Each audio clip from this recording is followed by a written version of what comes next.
The first batch of the much-awaited Rafale fighter jets took off from France on July 27 and are en route to India.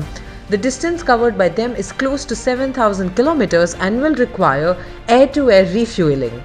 The aircraft will be inducted at Air Force Station in Ambala on July 29th, subject to the weather, and the final induction ceremony will take place in the second half of August. We spoke to Air Marshal Anil Chopra, former IAF test pilot and a pioneer of the Mirage 2000 fleet, and here's what he had to say on the 5 Rafale jets that are on their way to India. You know, in 1985, I was in the first group of Mirage 2000 pilots who trained in France, and in the month of June 1985, from the same factory, from the same hangars, from the same runway, we had brought the Mirage 2000, and I was in the first formation. So what we saw yesterday, the departure, the ambassador seeing off the pilots, saying good words about the French, about the Dassault company, about the aeroplanes, and the standard of training of Indian pilots.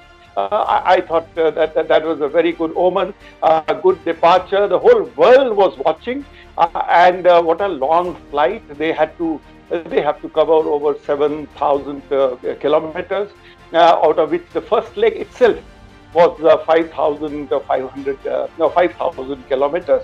That itself would mean 5.5 hours of flight with air-to-air refueling and cruise. And the second leg, which will start tomorrow, these boys landed up in Al Dhafra in UAE, Abu Dhabi, yesterday in the afternoon. They would have, rested, and today they would be looking at their aeroplanes and planning for tomorrow's flight. And the second leg tomorrow is just 2,700 kilometers. They will have air-to-air refueling, but possibility is that that may not be required because they should be able to reach this distance without air-to-air refueling. And they come to Ambala. Now, let me tell you that Ambala is a very, very nicely chosen airfield, an airfield which was built immediately after independence. 1948 is when it became an Air Force base.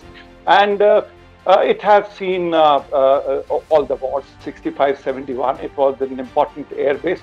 And see the location. The beauty of this location is it's 200 kilometers from the Pakistani border and exactly 200 kilometers from the Chinese border just across Himachal. So if you were to do a cross flight. So that is the place which has been chosen. The base is already prepared. The infrastructure is ready. The runway, the blast fence, the technical infrastructure is ready to receive the Rafale. And as the Indian Air Force is now telling everybody that the weapons and other systems have already been positioned. So practically when Rafales they land tomorrow, the pilots, I believe, have completed their full training in France, and they have more or less achieve the fully operational status that a pilot needs to do.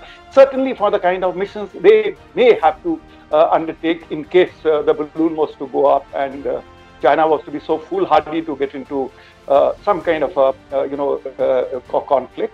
And therefore, the aeroplanes are going to be ready. The squadron is going to be ready for any contingency. The country is very excited. The country is very supportive. You can see every TV channel and everybody is so happy that it is going to be a game-changing induction, and we will talk more about it as we go along.